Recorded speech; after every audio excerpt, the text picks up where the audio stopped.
Bismillahirrahmanirrahim. Assalamualaikum warahmatullahi wabarakatuh. Alhamdulillahirabbil alamin wassalatu wassalamu ala Rasulillah wa ala alihi wa ashabihi ajmain. Amma ba'du. Alhamdulillah pada hari ini kita bisa bertemu kembali dan mudah-mudahan semua kita dalam keadaan sehat walafiat. Pertemuan ini adalah pertemuan yang ketiga untuk pelajaran kita, yakni pelajaran PPKN. Yang mana materi kita pada hari ini adalah kedudukan dan fungsi Kementerian Negara Republik Indonesia dan lembaga pemerintahan non-departemen. Inilah materi yang akan kita bahas pada pertemuan kita pada hari ini. Sementara tujuan pembelajaran yang ingin kita capai dalam materi ini adalah ada dua. Yang pertama adalah mampu mengidentifikasi kedudukan dan fungsi Kementerian Negara Republik Indonesia dan lembaga pemerintahan non-departemen. Yang kedua adalah dapat mengklasifikasikan Kementerian Negara Republik Indonesia. Inilah dua tujuan pembelajaran yang ingin kita capai dalam materi ini. Nah, sekarang kita akan lihat tugas Kementerian Negara Republik Indonesia. Nah, sebagaimana telah kita ketahui bahwa sistem pemerintahan yang dianut oleh bangsa Indonesia adalah sistem presidensil. Konsekuensi dari sistem ini adalah di mana seorang presiden selain sebagai kepala negara juga menjadi kepala pemerintahan. Sebagai seorang presiden tentu memiliki kewenangan dan kewenangannya itu diatur dalam Undang-Undang Dasar Negara Republik Indonesia tahun 1945.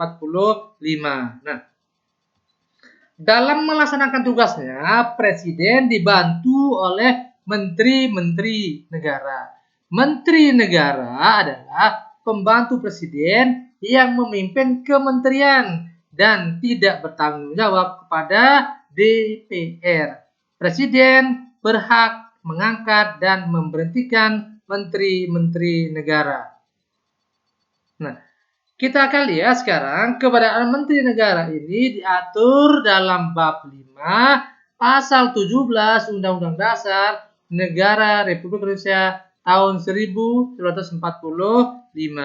Nah, kita lihat yang pertama, presiden dibantu oleh menteri-menteri negara.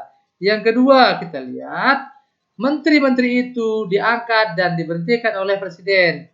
Yang ketiga, setiap menteri membidangi urusan tertentu dalam pemerintahan.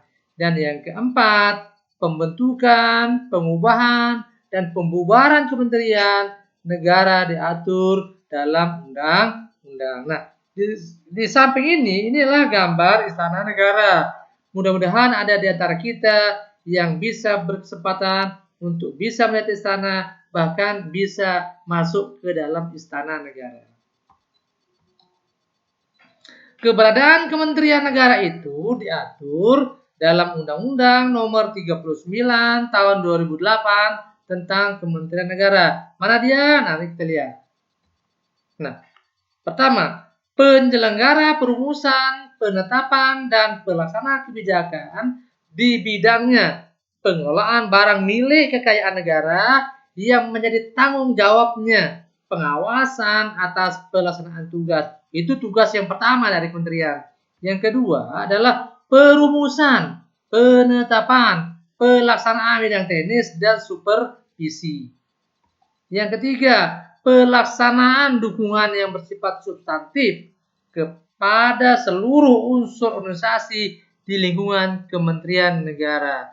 Nah, itulah tadi tugas Kementerian Negara yang diatur di dalam Undang-Undang Nomor 39 tahun 2008 tentang Kementerian Negara. Sekarang kita akan lihat klasifikasi Kementerian Negara Republik Indonesia. Ini kita lihat. Pasal 17 ayat 3 Undang-Undang Dasar Negara RI tahun 1945 menyebutkan bahwa setiap menteri membidangi urusan tertentu dalam bidang pemerintahan. Artinya, menteri-menteri itu membidangi urusan tertentu sesuai dengan bidang keahliannya. Contoh yang pertama, berdasarkan Perpres nomor 47 tahun 2009 tentang pembentukan organisasi Kementerian Negara, bahwa Kementerian Negara dapat diklasifikasikan berdasarkan urusan pemerintahan yang ditanganinya. Mana dia? Nah, kita lihat. Klasifikasi Kementerian Negara Republik Indonesia.